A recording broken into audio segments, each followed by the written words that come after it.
Hello friends, welcome back to my new video. I'm going to teach you our today's 5 most important and easy vocabulary words. So friends, as you all know, I'm on the 75 days challenge and this is our 14th video of our 75 days challenge series. So friends, without any delay, let's get started. Our first word is bloom. Bloom का meaning होता है खिलना.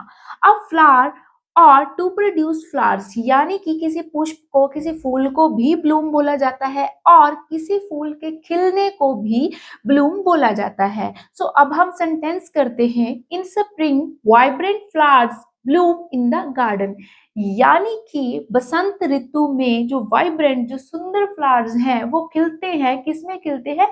Garden में।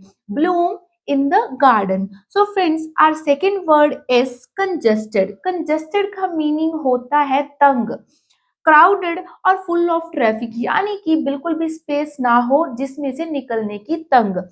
The city streets are congested with traffic during festival days यानी कि city की सड़कें बहुत ही ज्यादा तंग रहती हैं, क्राउडेड रहती हैं ट्रैफिक की वजह से ड्यूरिंग द फेस्टिवल डेज यानी कि फेस्टिवल्स डेज में। So our third word is concrete. What do you mean by concrete? Concrete means real और डेफिनेट यानी कि सचमुच। A heavy rain showered the city leaving puddles on the concrete street यानी कि city में शहर में भारी वर्षा हुई जिसकी वजह से leaving puddles on the concrete street पानी के खड्डे पड़ गए सड़क में।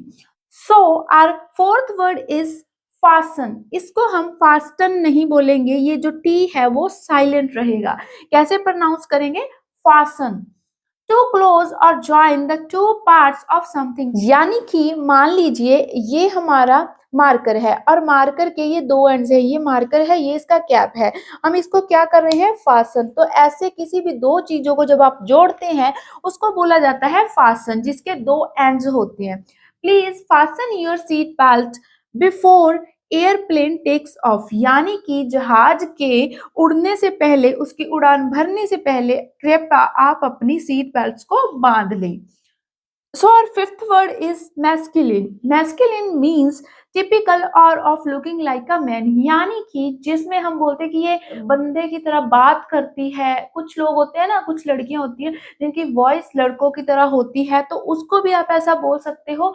और अगर आपको मान लीजिए किसी भी आदमी के साथ कोई चीज रिलेट करनी है तो आप इस वर्ड का यूज कर सकते हो, masculine. The new professors deep masculine voice wrong out clearly around the classroom यानी कि नए प्रोफेसर की जो गहरी आवाज है, मैस्कुलिन आदमियों जैसी जो आवाज है वो पूरे क्लासरूम में गूंज रही थी। सो अब हम हमारे जो फ्रेजेस करते हैं, first phrase is cat got your tongue यानी कि क्या तुम्हारी आवाज बिल्ली ले गई? कैट गॉट योर टंग इसका मीनिंग क्या है? ये मैंने सिर्फ रिलेशन के लिए जो हिंदी में बोला है, बट इसका मीनिंग कुछ और है।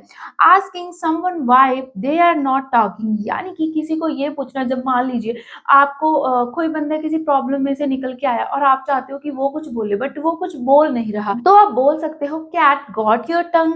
सो सेंटेंस करते हैं why are you so silent? तुम इतने चुप क्यों हो? Has the cat got your tongue? क्या तुम्हारी जो आवाज है वो बिल्ली ले गई है? कुछ इस तरीके से इसका कॉन्टेक्स्ट है। तो जब कोई बंदा साइलेंट हो और आप चाहते हो कि वो बोल ले तो उस समय आप बोल सकते हो कैट गॉट योर टंग यानी कि तुम क्यों चुप हो। So our second phrase is don't जज a book by its cover. ये मैंने कल दिया था और बोला था कि कमेंट सेक्शन में कमेंट करो इसका मीनिंग। आज मैं इसका पूरा मीनिंग विद सेंटेंस बताती हूँ।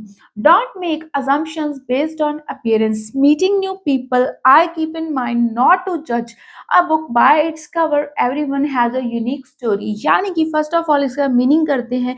इसका मीनिंग है, मान लीजिए आपने कोई बुक खरीदी और उसके कवर पर लिखा है अजीब से जो कैची कैची कोई टाइटल लिखा है और आपको लग रहा है कि वो बुक अंदर से बहुत ही ज़्यादा अच्छी होगी, बट हो सकता है वो बुक अच्छी ना हो, और हो सकता है कि उसका जो टाइटल है वो ज़्यादा बेहतर ना हो और आप सोच रहे हो कि बुक अंदर से भी ऐसी ही होगी, बट असलियत ऐसी ना हो। बुक हो सकता है अंदर से बहुत अच्छी हो, पढ़ने में आपकी लाइफ में बहुत सारी वैल्यूज़ ऐड करे। तो इसीलिए किसी भी चीज़ के कवर से, यानी कि उसके बाहरी दिखावे से आपको जज नहीं करना है कोई बंदा कैसा है। So don't make assumptions based on appearance. देख के कुछ नहीं अंदाजा लगाना होता। मीटिंग न्यू पीपल, यानी कि जब मैं नए लोगों से मिलता हूँ, I just keep in my mind not to जज a book by its cover. मैं मेरे दिमाग में ये ख्याल रखता हूँ कि मुझे किसी भी बुक को उसके कवर से जज नहीं करना है, यानी कि किसी भी इंसान को उसके बाहरी दिखावे से जज नहीं करना है। Everyone has a unique story. हर किसी के पास अपनी अलग स्टोरी होती है, अपना अलग व्यक्तित्व होता है। सो फ्रेंड्स, आज का जो हमारा वीडियो यहीं तक, मिलते हैं नई वीडियो में। And if you really like my content, then please hit the bell icon, subscribe my channel. I'll meet you in the next one.